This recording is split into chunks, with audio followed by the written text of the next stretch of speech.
driven by community. Welcome to Modo's third episode of Driven by Community. On this episode, we'll be chatting with Modo's Director of People and Culture, Frederika Renaud, about International Women's Day, gender pay equity, and the importance of champion women every day.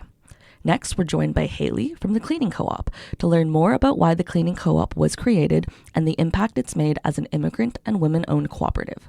Lastly, we'll hear from Leslie from the Vancouver Writers Festival. They share with us all of their favorite poets, local poetry in Vancouver, and we get to learn more about the Vancouver Writers Festival. Let's get into it. Hi, it's Kelly from the Modo marketing team. As you may know, March is Women's History Month and March 8th is International Women's Day. I'm here today with Fred, Modo's People and Culture Director, talking about why IWD matters at Modo, pay equity, and also champion women beyond one day a year. Hi, Fred. Thanks so much for joining us today. Hi, Kelly. Hi, everyone. Well, my name is Frederika Renaud, and as you explained, I am the head of People and Culture at Modo. I have been with Modo for a little bit over a year. It's been a year and a half. I really enjoy my time at Modo and the wonderful people we have. Thank you so much for being here today. I guess jumping right into it, can you talk to us a little bit about what International Women's Day is, maybe what it means to you? Yes, well, actually, International Women's Day takes place on March 8th, and International Women's Day is actually a global day celebrated annually, and it is celebrated to recognize the social, economic, cultural, and political achievements of women, while also calling for accelerated action on gender equality. It encourages advocacy for women's rights, and of course, it highlights the courage and determination of ordinary women who have played extraordinary roles in history. And I like to believe that it's also a way to celebrate the women in our lives who make a big difference. Yeah, absolutely. I think there's always more things that we can highlight and champion in terms of advancing gender equity, especially in the workplace. March 8th matters at Modo because we want to celebrate all women, including trans women. And at Modo, we actually count 50% of our colleagues as individuals who identify as women. And that is quite impressive. This is not the case in every organization. And I want to note that 75% of our leadership team identify as women. And once again, this is quite different compared to the rest of the workplaces around the world and in Vancouver too. And I think it's important to celebrate that. Did you know that in British Columbia in 2024, the gender pay gap was 15%, meaning that women earn 15% less than men? And this led to a Pay Transparency Act, which was passed in 2023. So 2024 was actually an improvement. Okay, yeah. Compared to 2023. So what does that mean for employers in the workplace? It means that now employers, or since 2023, employers have to disclose salary ranges on job postings, and they can't ask compensation history to candidates. Oh, interesting. And this might sound like, okay, well, who cares? And actually it matters because people would be discriminated on the history of salaries they were having. So, if as a recruiter you would ask, okay, so how much are you making now? Right. It would influence how much an employer would pay the candidate. So now it's much more transparent. Right, yeah. Everybody knows what they are entitled to earn. Gotcha. And that makes a very big difference. Yeah, so if there was a pay gap, 15% or more, because that's just the average, and an employer can say, oh, well, you've been making this amount in the past, so it's fair for me to continue, going with that kind of rate. Exactly. Gotcha. Yes, exactly. So it's a great thing that this is changing. And 2026 is important for a lot of organizations in Vancouver, and it's important also for Modo because we are in that bracket that all companies who have more than 50 employees but less than 300 have to report their salaries to the government so that they can be assessed to see if there's a pay gap or not. Gotcha. Right? very comfortable with Modo, very confident that this will just be, a walk in the park, because we do treat our employees with a lot of fairness, and compensation is a key element. We are a living wage employer. Yes, we are. Right. Regarding gender equity, we don't only add our salary ranges in the job postings, we also make sure that our job postings are gender friendly, and therefore we put them through a gender decoder to make sure we do not deter women from applying. And not a lot of employers are doing that, and it is really, really helpful to make sure we attract the right candidates. Yeah, that's super interesting. Do you have maybe any examples that the gender decoder maybe would want you to change? Yes, so for instance, for a while it was very trendy to use the word like, come and join our squad. Squad is very, according to gender decoders, it's very male charged. And unconsciously, women would not go for the job postings. So there is the pay, of course, the gender equity pay, but there's also flexibility. Right?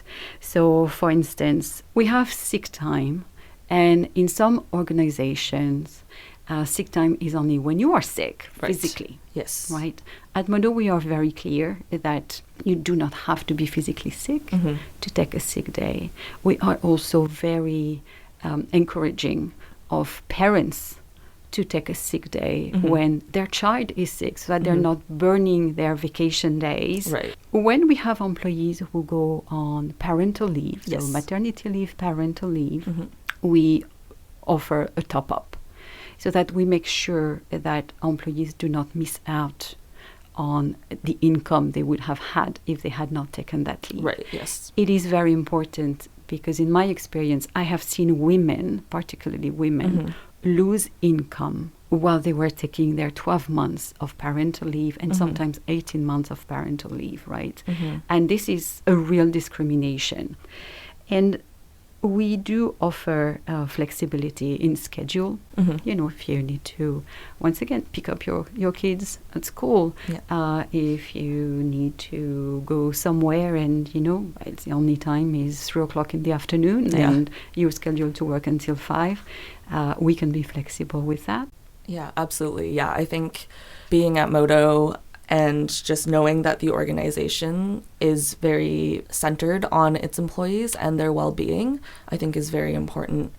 Yes, and actually we also make sure that when we write policies, we write policies that, of course, apply to everyone. Yes. Right? But we also make sure they're not too strict, or too rigid, so that they would not offer flexibility. Right? We need to meet people where they are. Yeah. And that really matters. So we do that purposefully. Life happens and sometimes adjustments need to be made. Absolutely. And, the reality is that women are still underrepresented in the workplace. Right. And there are many reasons for that. A lot of women are not able to enter the workplace or to remain in the workplace because the workplace doesn't offer that flexibility. And I'm very grateful that Modo is able to accommodate when we can. Yeah, so thank you so much for kind of speaking about pay equity, especially as our people and culture director. It really made sense for you to be the one to come and talk to the audience about that. So again, March 8th is International Women's Day. Do you have any things you want to tell our audience or reminders, important things to know about IWD? Yes, March 8th is one day in the month of March. It's one day in the year.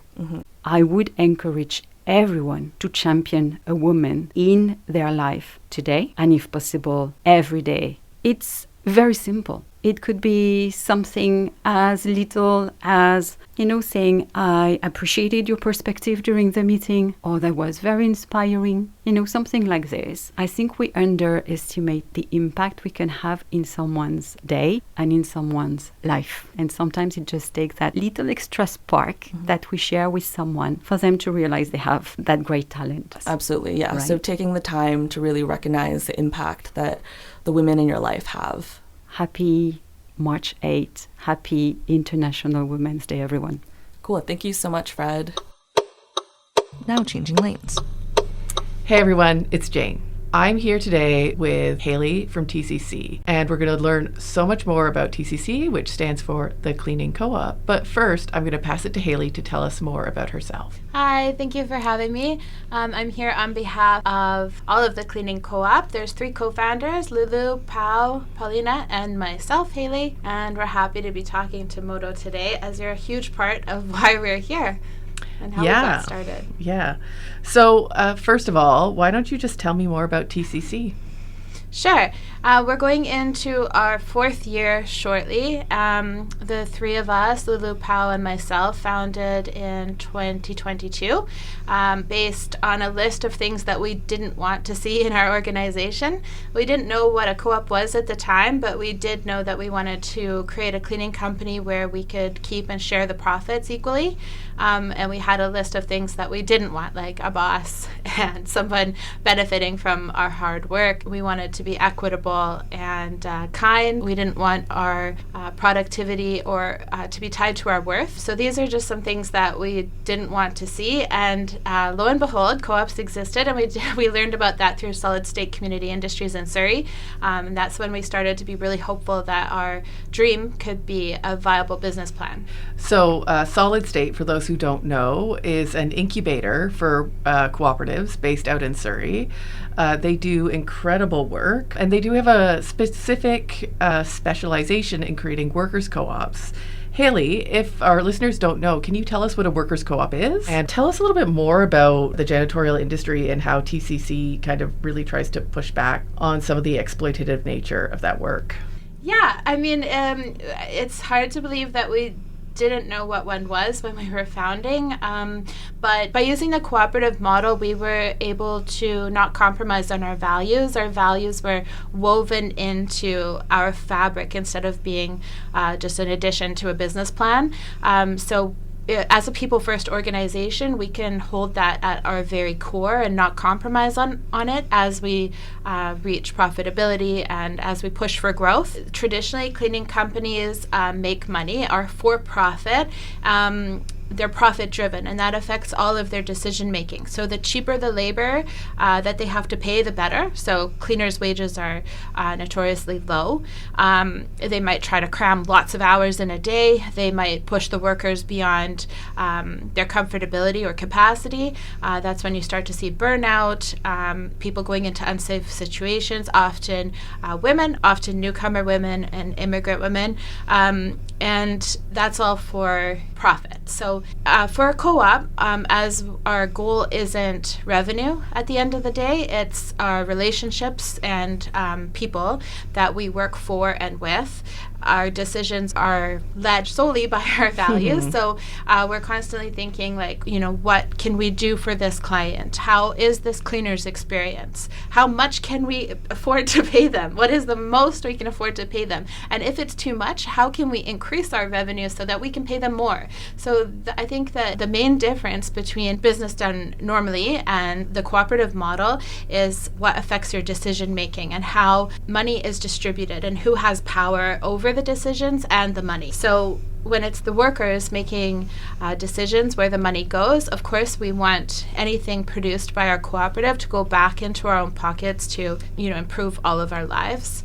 There's no one at the top making money from our work. So the workers keep the profits, and so it's really empowering. It helps people transform their lives. Working at a workers' co-op is so different than so many other kinds of jobs. Could you tell me more about what it is exactly like to work for a workers' co-op? Yeah, I think that we all feel supported. It's a place where we don't have to be perfect. A lot of our learned relationships with our employers are not relevant here. There's a space for us to be messy and imperfect and unlearn and repair. And we've had the opportunity to lead with vulnerability and practice authentic leadership. And I believe that gives our team permission to show up authentically as well. It means that we foster an environment of self-care and care for one another, of honesty. Not every day is going to look the same. So we also talk about this to our clients, which is really interesting. Our cleaners have bad days, and I have bad days on the phone in customer service. But because that relationship is there, that underlying relationship that we work so hard to build, it allows for this. And I think that that's where connection happens. We've built a community, and that's between our clients and our team. And we're still working on it, but it's that community, I think, that gives us strength to overcome barriers for each other, because we're all standing on the same side.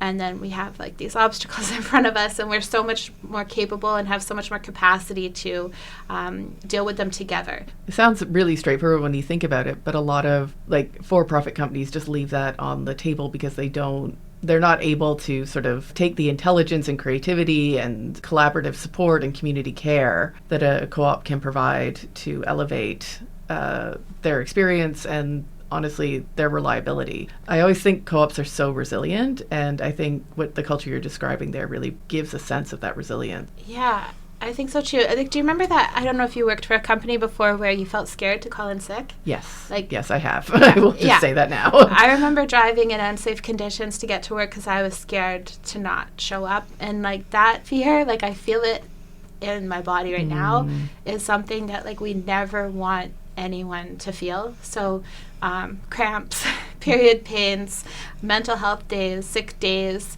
kids at home sick, like there's no repercussion to dealing with life, and we want to band together to make sure that everyone is supported going through these things. I always get emotional talking about this because I think we all have some trauma from working in other environments that aren't supportive, especially of women's issues. Exactly. Not issues, like of women living life. Yeah. and this is a place where that is protected. So that's very in our core. We're very happy with that. Workplace is shaped for people. Mm-hmm. Yeah, absolutely. If people wanted to find out more about the Cleaning Co-op, where should they go? We have some information on our website, but we also just encourage you to hire us because we do work with different budgets, commercial spaces. Even just by hiring TCC, you're making a huge difference in the lives of now. We have 30 women in our cooperative, and that money just keeps flowing. So we're working on wage increases to keep up with living wages, introducing benefits. We rounded the corner to being able to pay full travel time, but we're not profit shy. We want to be profitable so that we can solve more problems and hire more women. Yeah, it's the power of co-ops, right? Like profit for people. It's not only people over profit, it's profit that benefits people. So if you do want to find out more about the Cleaning Co-op, their website is tccoop.ca. Thank you so much, Hayley, for coming in and sharing a little bit more about TCC. We really appreciate you. Thank you so much for having us. Now changing lanes. Hello. Today we're talking about poetry.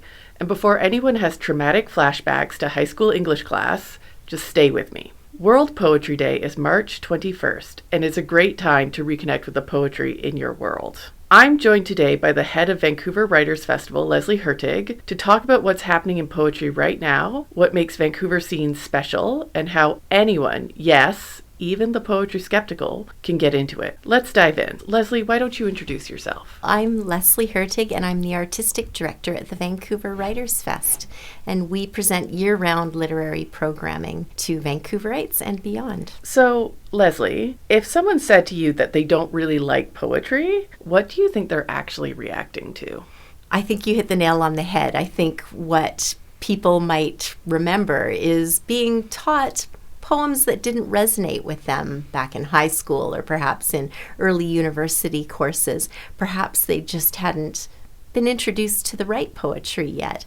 I truly believe that there is a poet for everyone on earth. Just depends on what you've been exposed to.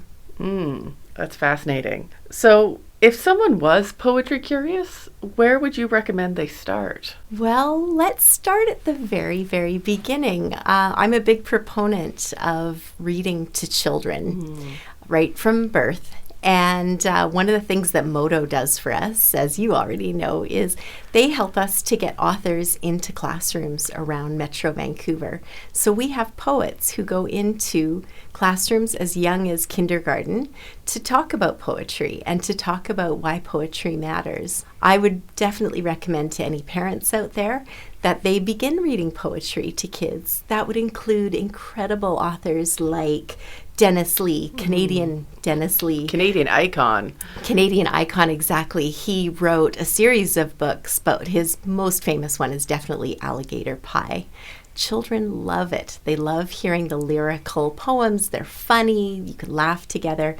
Shel Silverstein was a personal favorite of mine and still is to this day. I have all of Shel Silverstein's books. I go back to them regularly. I can recite several poems by heart because I think they appeal to both children and adults.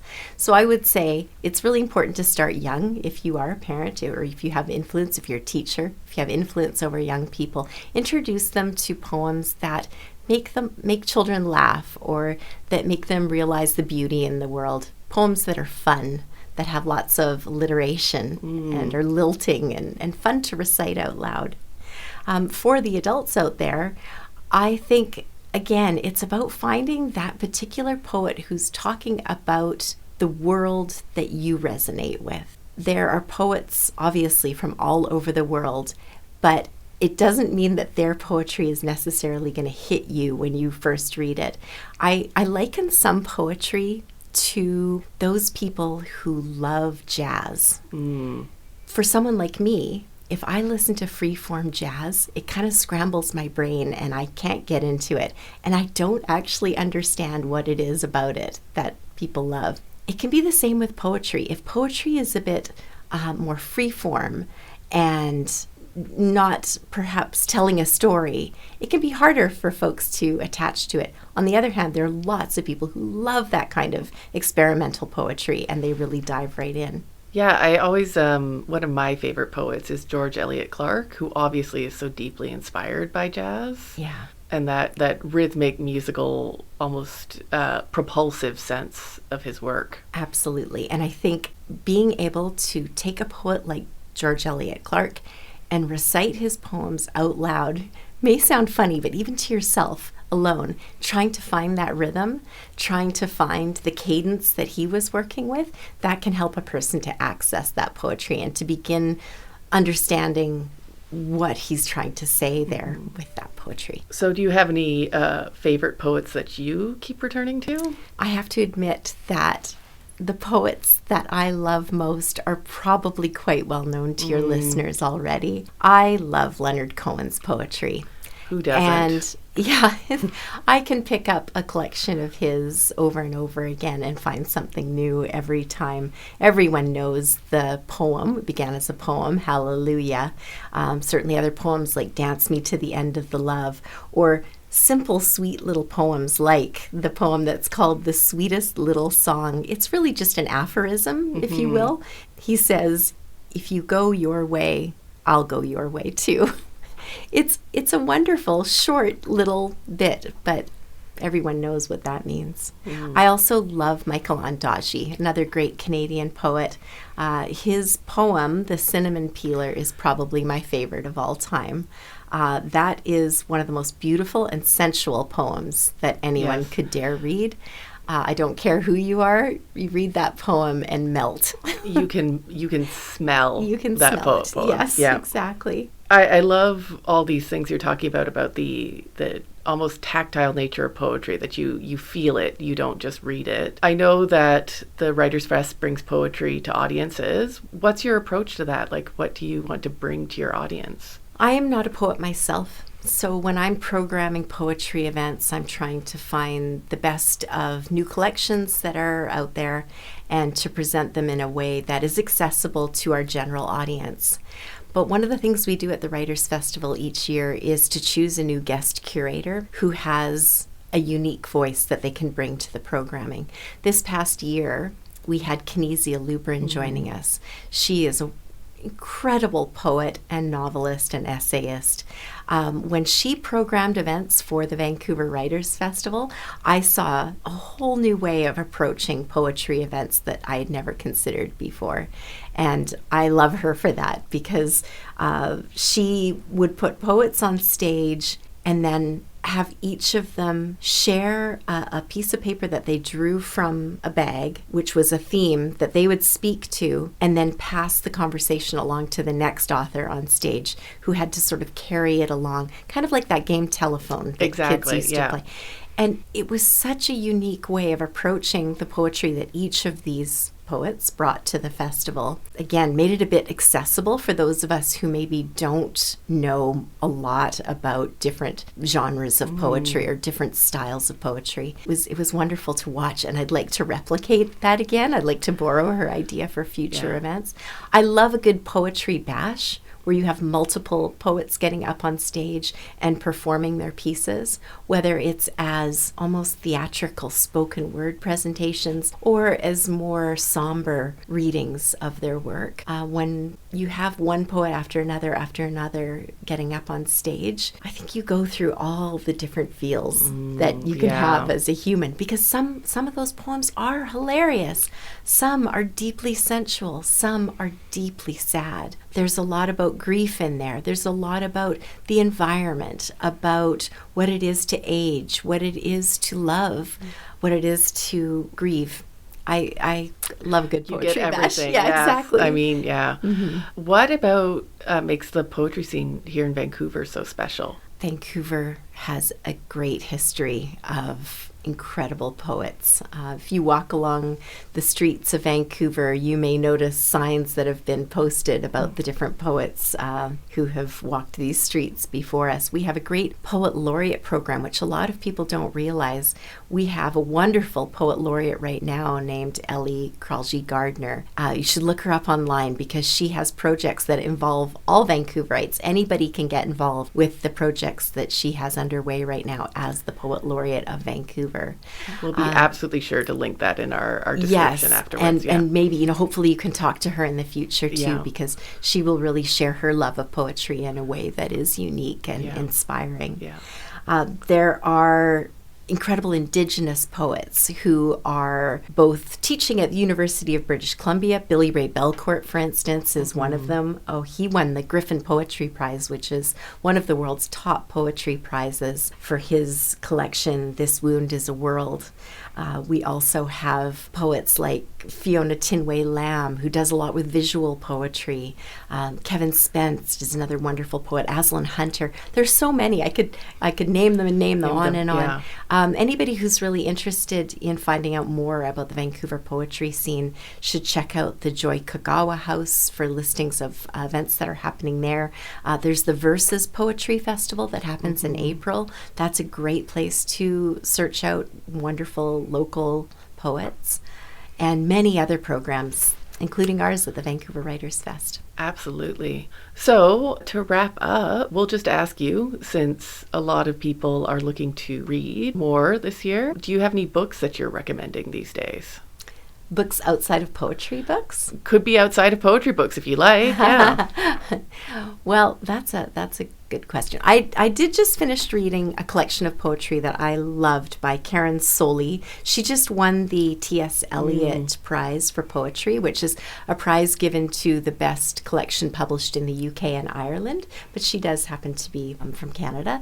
So I really recommend her work. And in terms of novels, I did just read the advanced reading copy of Anne Patchett's new book, which is called Whistler. I loved it.